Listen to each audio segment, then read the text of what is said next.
Hey guys, I have a special guest for me today. It's TYLER WEHR. He is a chief of plant vegan consultant.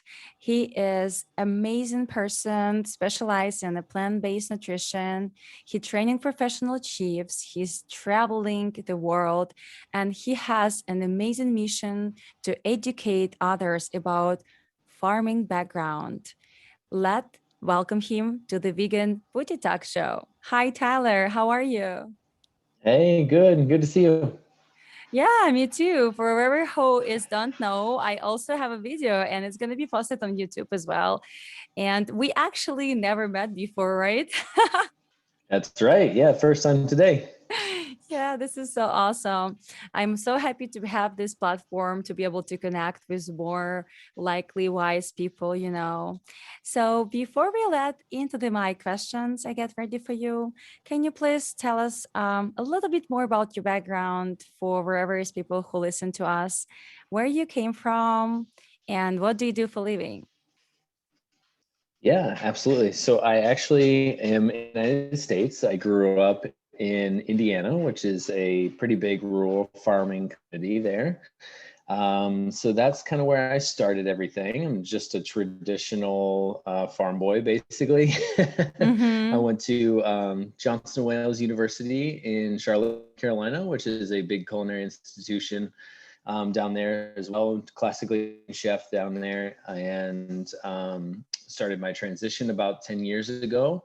I was 100% non-vegan, yeah, pretty much going into college, and a few years after college, then started to learn a little bit more and transition over the 10-year period to fully vegan plant-based diet.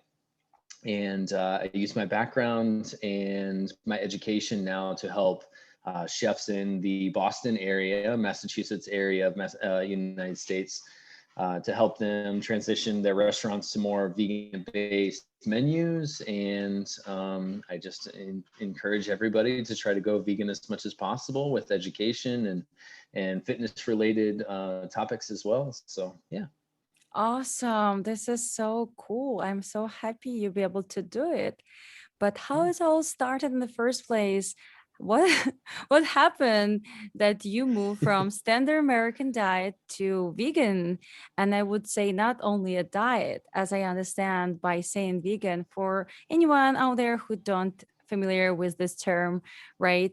Being vegan, it also means don't even use any products that was used or tested on animals, right?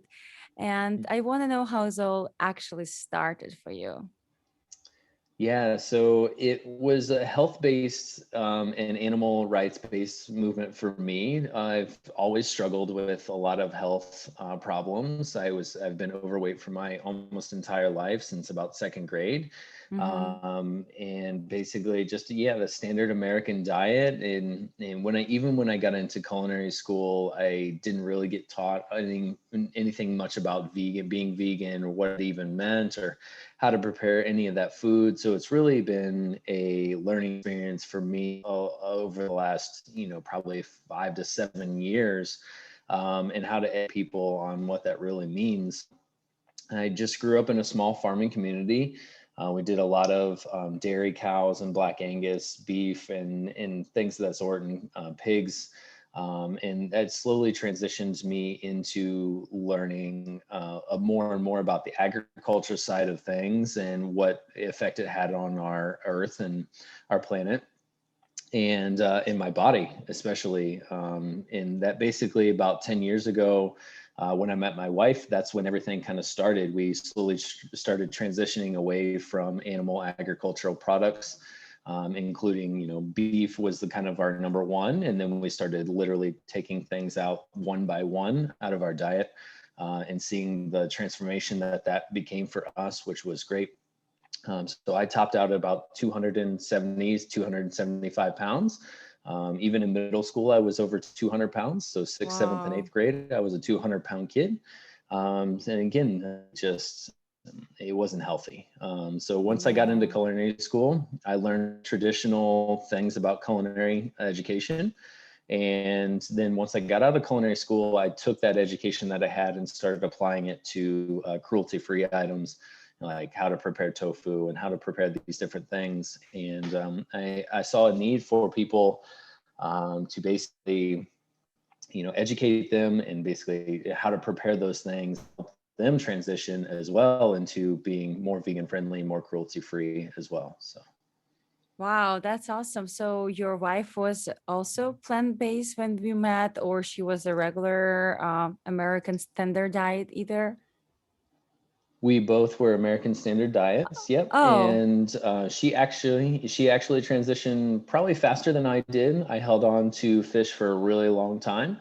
Again, just that psychological point. I needed, animal protein to be strong, and I just held on to it for a really long time. And especially in the bodybuilding world, it's one of those hard things to kind of let loose of.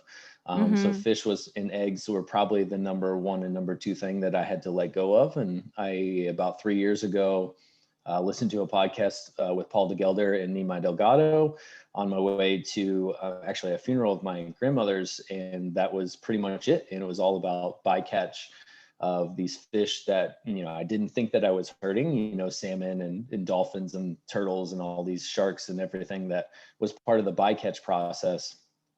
So that ultimately transitioned me to 100% vegan, and that was about 3 years ago now.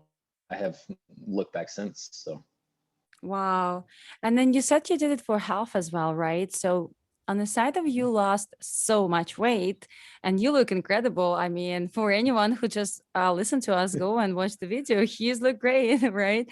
And on the side of that, what other like a health benefits did you feel when you switched to the plant-based diet? the energy was probably the one thing that I noticed the most of. I am literally unstoppable now. My wife always asks me like, "Are you on some like type of caffeine or like something crazy?" And I'm like, "No, like it's actually just I feel good. I've always had that energy. I've always been crazy energetic like that, and then turning vegan just amplified that even more. And so I don't feel bogged down anymore. I don't feel like I'm tired and groggy and it takes so long for me to recover after really hard workouts. It automatically just transitioned me into a whole nother level and a whole nother person, to be frankly honest. So that was the thing that I just noticed right off the bat. And I sleep a lot better. I think my health is just my mental health, along with my physical health, is just that much better now that I've been 100% vegan for almost 3 or 4 years now. So Awesome. Yes. And thank you so much for sharing this with us. And I want to know how fast did you feel all those switches when you become vegan? How long does it take for you to realize all this it, happening? it really, you start to notice the improvements almost instantaneously. To be frankly honest, especially for how hard you work out sometimes or not, you feel that energy change, and you just the muscles don't feel nearly as sore, the inflammation in your joints don't feel nearly as sore. So those were things that I almost instantaneously noticed.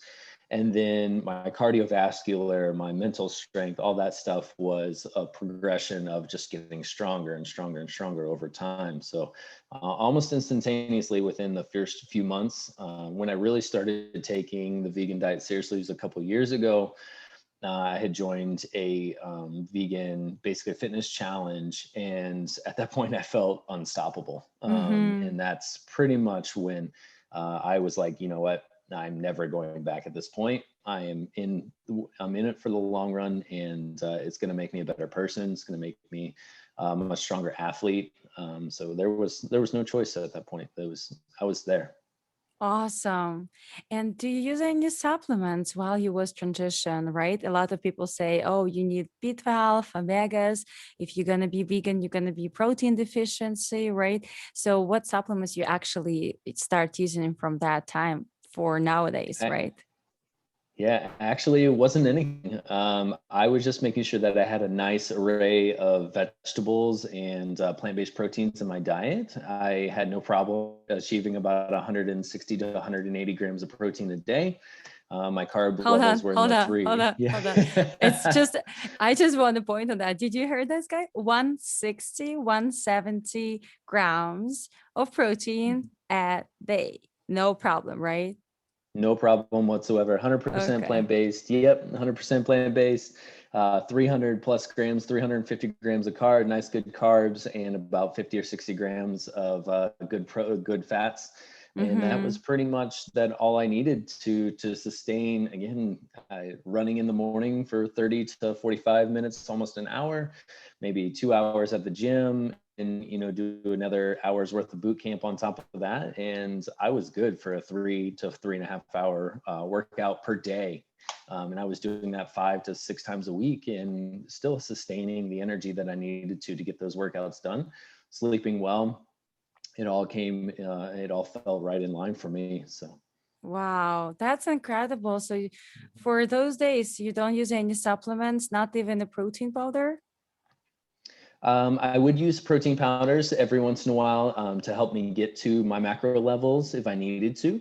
But a lot of times, again, the beans, all the tofu, tempeh, all that stuff was providing me with enough protein intake that I really didn't need to, other than maybe one protein shake to help really get me up there, and a lot of oatmeal and a lot of hemp seed and a lot of things of that sort just kind of ramped my protein right up. And I really need to supplement too much past that.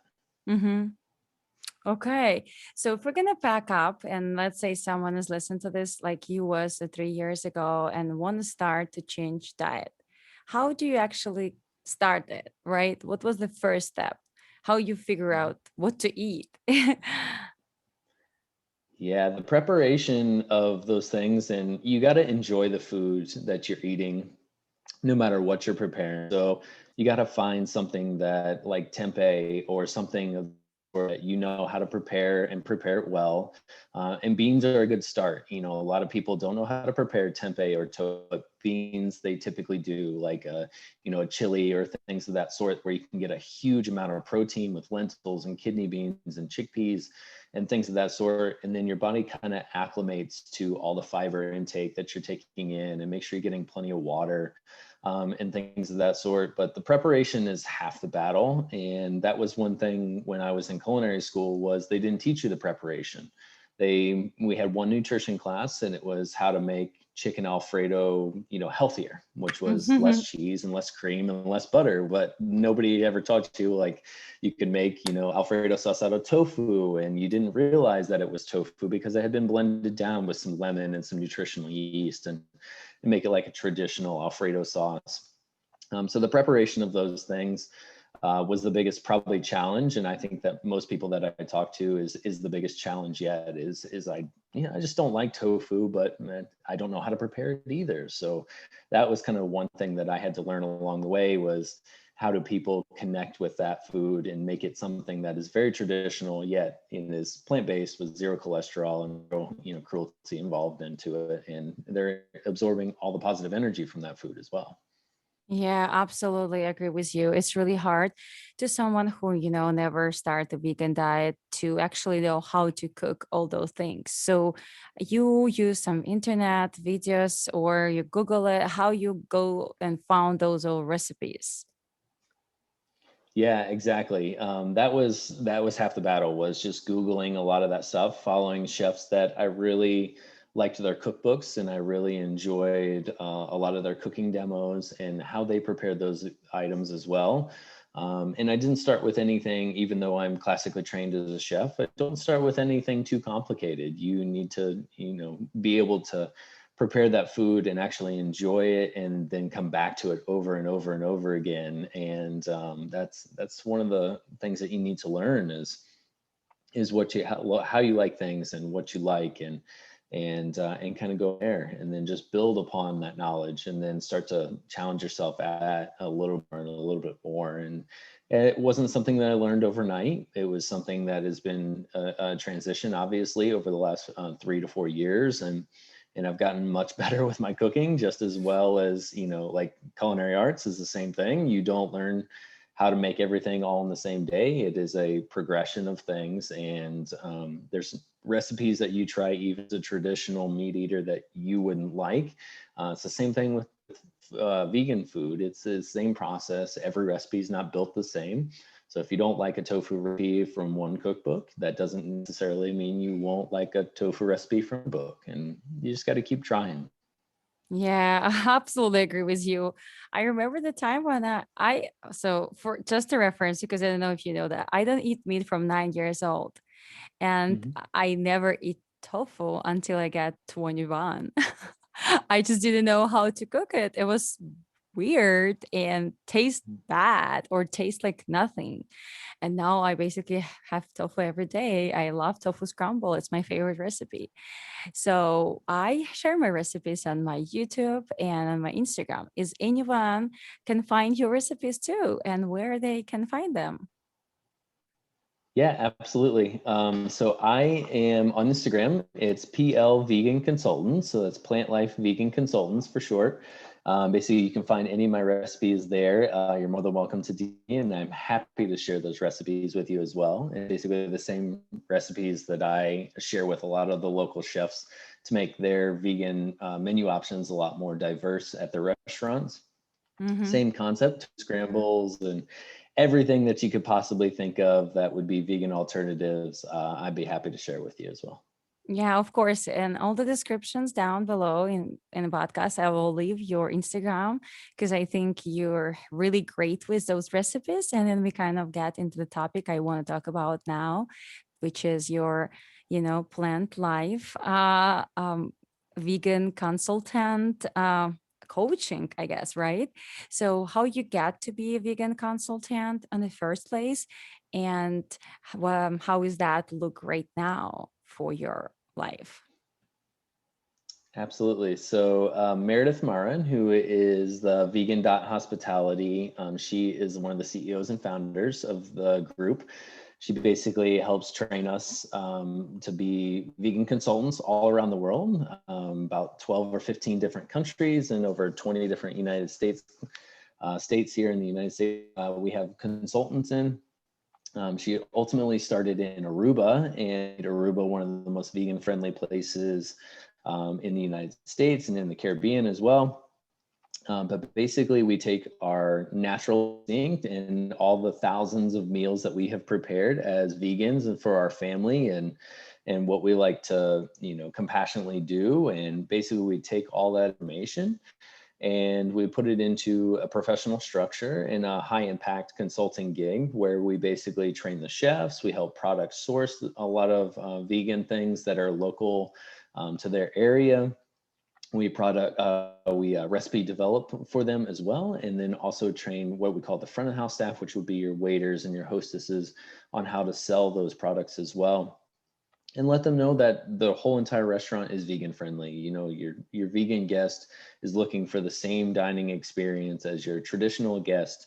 But a lot of times they're not visiting your restaurant because you're not vegan friendly enough. I may be only vegan in my family, and I'm bringing three other traditional guests with me. But if you don't have vegan options, I'm not coming to your restaurant. So that's ultimately what's called the veto vote to us. We basically have determination to say, you know what, this restaurant just doesn't do it for me as a vegan. I'm going to choose someplace else that is much more vegan friendly. And I'm going to bring three other people with me. So we're going to spend the same amount of money. It doesn't really matter what restaurant has the most vegan options to us. So then that's how we end up training a lot of these restaurants to say, hey, listen, you're missing one out on a lot of money. And you can make all of your guests happy, not just your traditional guests. You can make 100% of your guest base very happy just by making a few moderate changes to your menu. And they don't really realize how easy it is, or they don't have enough time to do that. And that's kind of what our job is to help them product source and do all that research for them ahead of time, and use our knowledge as vegans, the thousands of recipes that we've already made, and help them transition that way. Wow, I am so excited because I didn't know about all of this just a couple of weeks ago. Accidentally met the girl who was the founder of this all the consultant thing, and then she, connected me with you, and I actually excited to get started with her and do that in my place because I'm on Hawaii and it's a small island and we don't have a lot of vegan restaurants at all. So I want to kind of go a little deeper in that and ask you, first of all, you only work in your state, right? In your home? That is correct. So currently, I work in Massachusetts as a kind of Mm-hmm. the base for main hospitality. But the goal of the group is to have one vegan hospitality consultant in every state, and we do a lot of outside the United States as well. So Africa and a lot of we actually have a French, which to me was a huge accomplishment because French is very traditional, very, milk and butter and very Mm-hmm. traditional based. And she does actually very well there. Again, when you go through a traditional culinary school, they don't teach you all these things. So we have had chefs that have hired those consultants because they don't have any traditional training like that to produce a program for them to learn how to cook vegan food properly and what that guest is looking for in a menu and proper labeling and all those things all come together to make you a more vegan friendly place, especially restaurants. Awesome, awesome. So how does that work in real life? So you just, I just imagine, right? Just from the top of my head, you just go to the restaurant and you say, hey guys, you don't know how to sell your stuff because you don't have a vegan option. Let me teach you. Or how's that working? It does, yeah. It's pretty crazy. So the one restaurant that I work with, it took about 6 months to develop that. Again, you're trying to break that mindset of the traditional chef Yeah. and kind of break down. They know about tofu. They know that there are vegan milks and things that vegan products that they can purchase, but a lot of times there's space issues or there's time constraints or labor constraints, and they're not prepping all the ingredients. They have to have somebody else to prep those ingredients. And so you're a teacher in multi different facets. So the one restaurant that I ended up working with, they had zero vegan options, and they had closed over during COVID and all those things. So when they opened back up, we started in February, and they ultimately didn't open until June Mm-hmm. of 2020, basically. And they opened with 16 vegan menu options, and a lot of their films were time constraint and space constraints. So basically, what I did was we included 4 new ingredients. Actually, one of those ingredients was already included on their menu, which was an Impossible Burger, an Impossible, Mm. like kind of a faux meat type of thing. Mm-hmm. So we started with that, and I added 3 extra ingredients: a vegan mayo, we added tofu to their menu, the Impossible Burger, and that was pretty much about it. And out of those 3 to 4 ingredients, we were able to produce 16 menu options that they were able to add onto their menu that they didn't even know were possible. So again, from plant-based, all their aiolis, all their sauces that were traditional dishes went to vegan options. So that way, when they did have an Impossible Burger, they had a variety of sauces that they could put on that sandwich. Their breads, all of their aiolis, all of their basically all their cheese sauces, anything that was heavy cream and milk based, they went to a plant-based milk that they made in-house because they didn't realize that oat milk was just oats and water. And then pureed that down, and then they were basically making oat milk in-house instead of purchasing oat milk out of a carton. So Yeah. just those things help them realize that, okay, like if I can make traditional things like nacho cheese sauce, but make it with a vegan cheese and an oat milk, and my traditional guests can't tell the difference, and my vegan guests really absolutely love it, then why would I not stick with this? In the aiolis and the sauces, like most of their traditional guests can't even tell that it's a vegan aioli on top of a traditional burger. So again, that adds a lot of variety to your menu and helps you become more attractive to a lot of the vegan guests that are in your area at that point. That's awesome. Yes. And it's remind me about how people actually don't know that they almost eat vegan.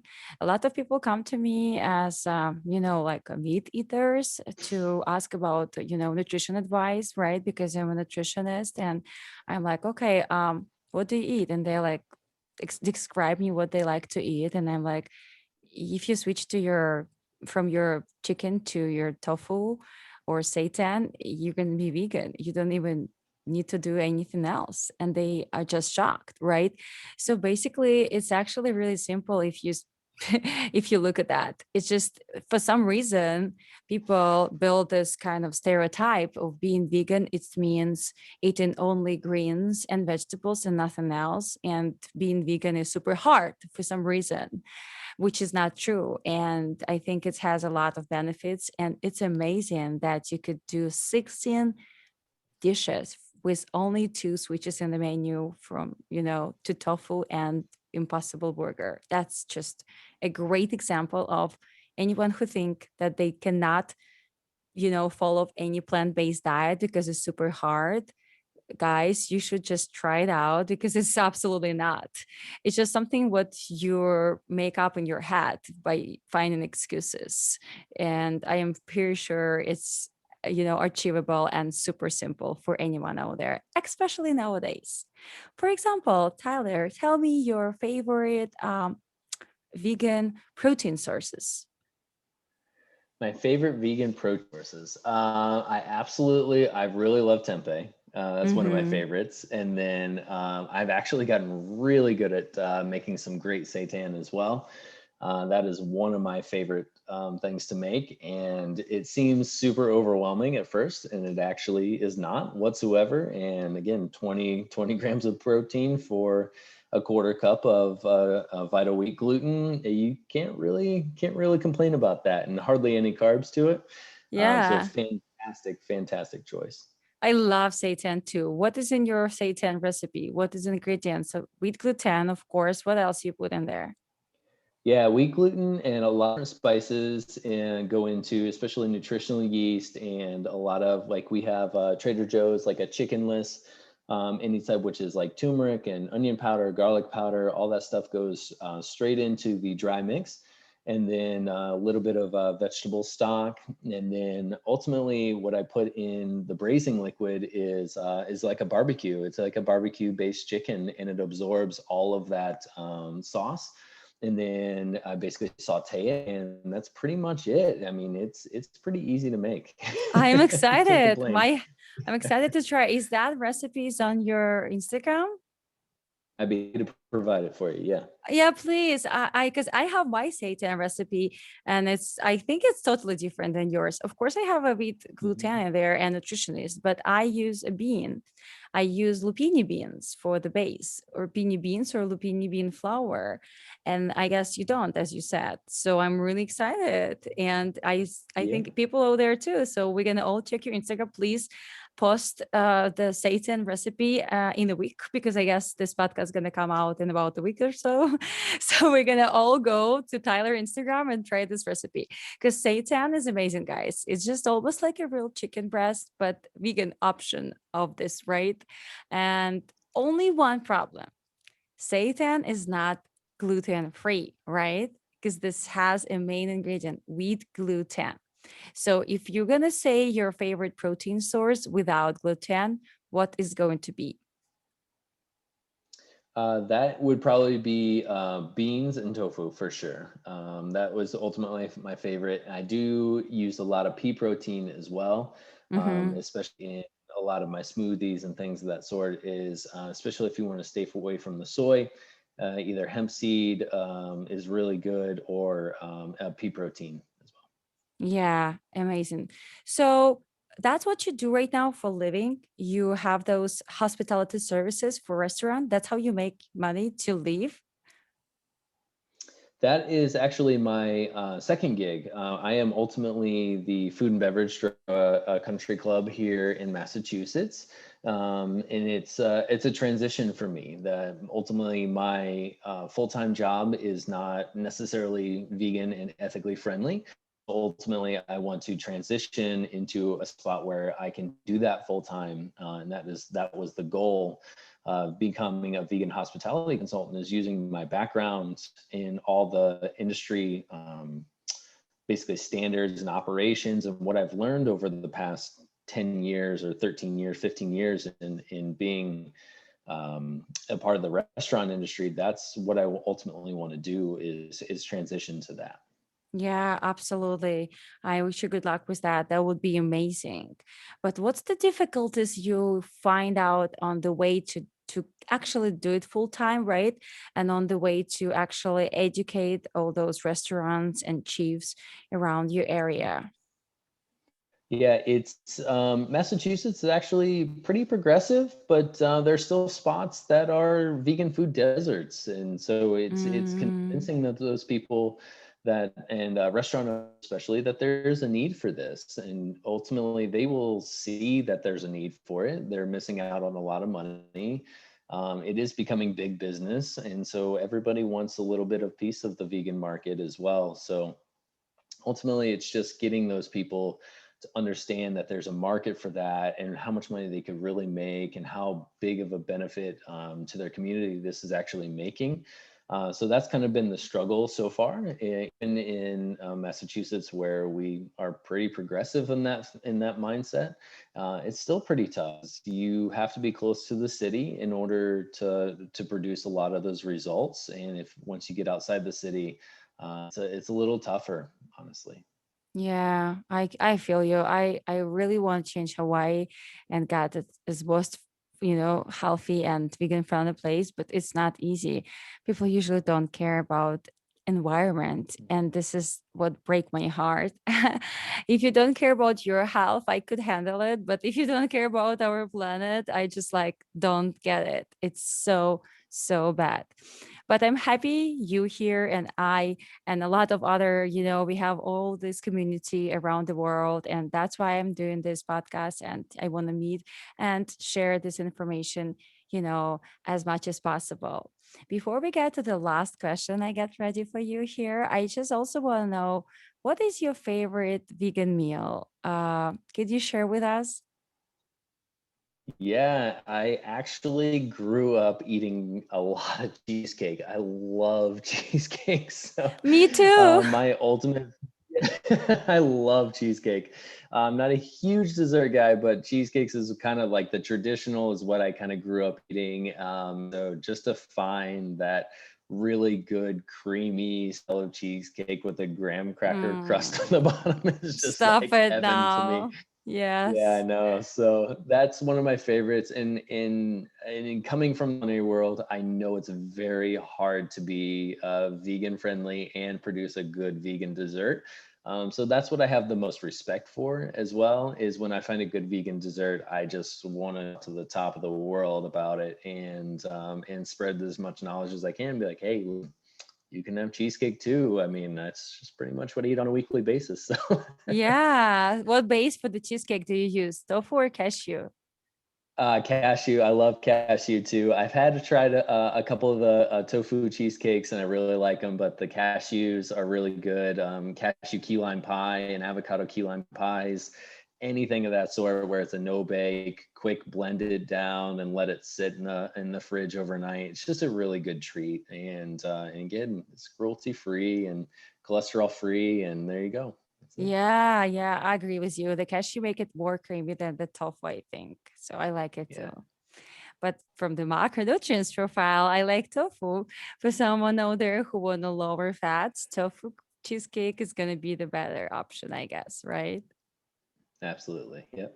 So, could you please give advice for someone out there who want to start to, switch to the plant-based diet, how they should start, and advice for someone out there who may be already plant-based, but just don't have as much variety in the daily food options?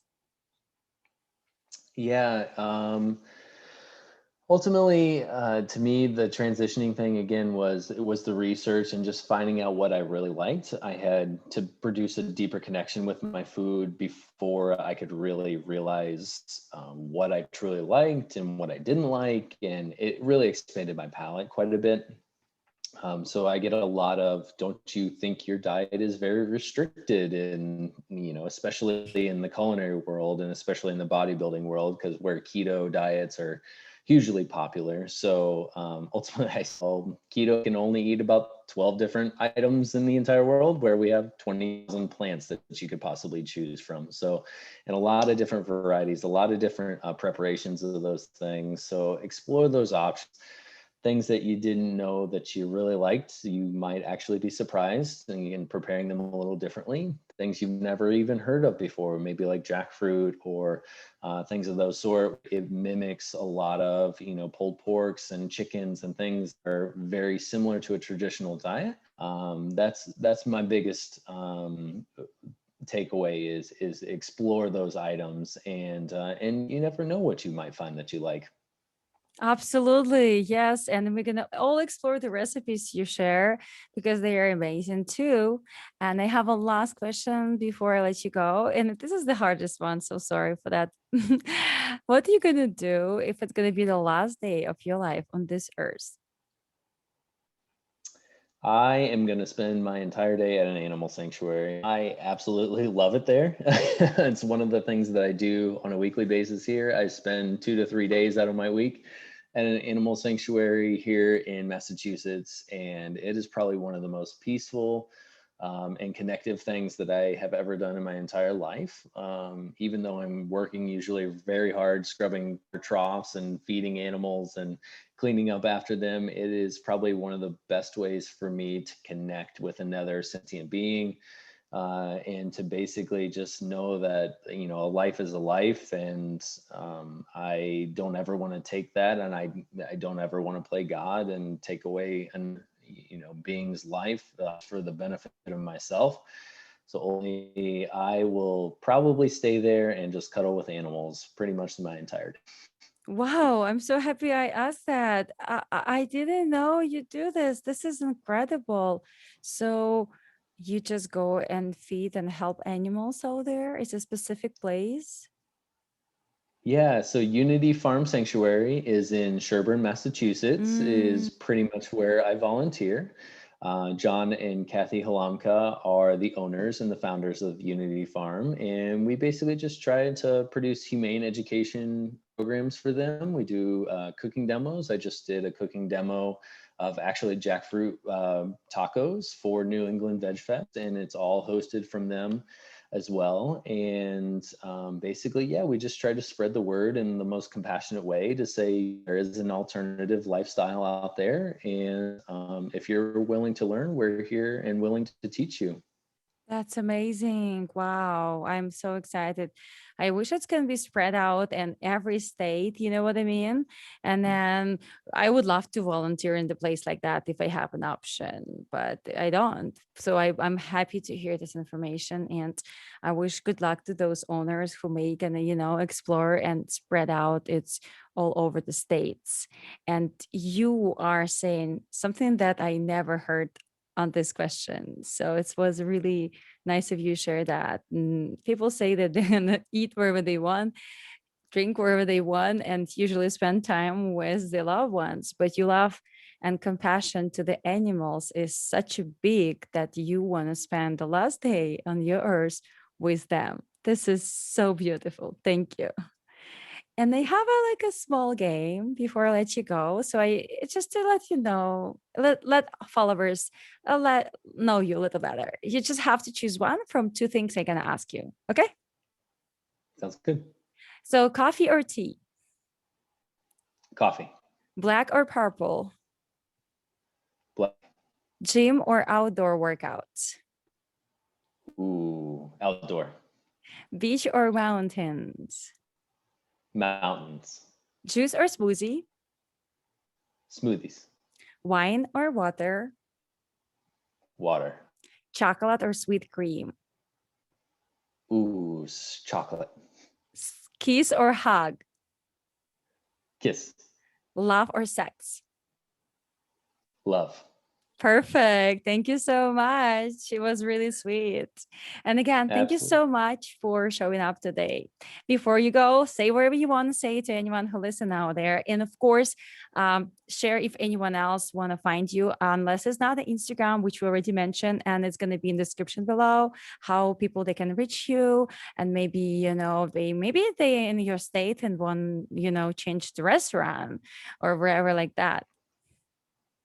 Absolutely. Yeah. So I had mentioned the PL Vegan Consultants on Instagram. And if you ever want to become a vegan hospitality consultant, it would be vegan.hospitality on Instagram as well. You can find me on their website, and any other consultants that would be in your area where you can learn more about how to become a consultant certified and kind of what we do in the areas around the world that we touch.